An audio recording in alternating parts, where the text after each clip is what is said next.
Prvi put ove godine đake prvake na školskim klupama čekaju besplatni kompleti udžbenika. Projekat koji je pokrenulo Ministarstvo prosvete, a podržao grad Beograd, danas je i formalizovan potpisivanjem protokola o nabavci udžbenika za prvake. Knjige su već u školama i biće uručene budućim đacima prvog dana škole. Posle prvaka, sledeće godine besplatne knjige mogli bi da očekuju i učenici 5. razreda. Planovi su da i grad i ministarstvo dodatno obraduju roditelje. Da krenemo polako ka jednom planu koji mora bude cilj svih nas, a to je da u svim osnovnim školama, u svim razredima udžbenici budu besplatni.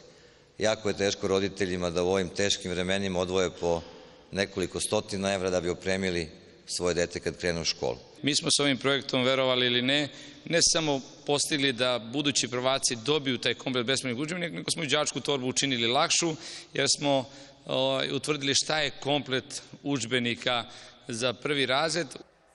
Besplatni udžbenici već su u školama i čekaju prvake. Sa izdavačima je dogovoreno da se udžbenici za prvake ojačaju, da se ne bi lako cepali i da se neki sadržaji za pisanje premeste u radne sveske. Knjige su stigle na vreme, mi smo ih rasporedili i planiramo da 1. septembra one sačekaju decu na đačkim klupama.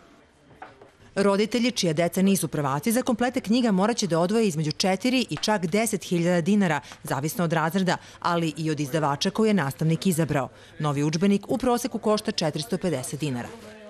Osim u knjižarama i u školi, roditelji za decu mogu da nabave knjige i na ulici, tradicionalno ovde u Kosovskoj.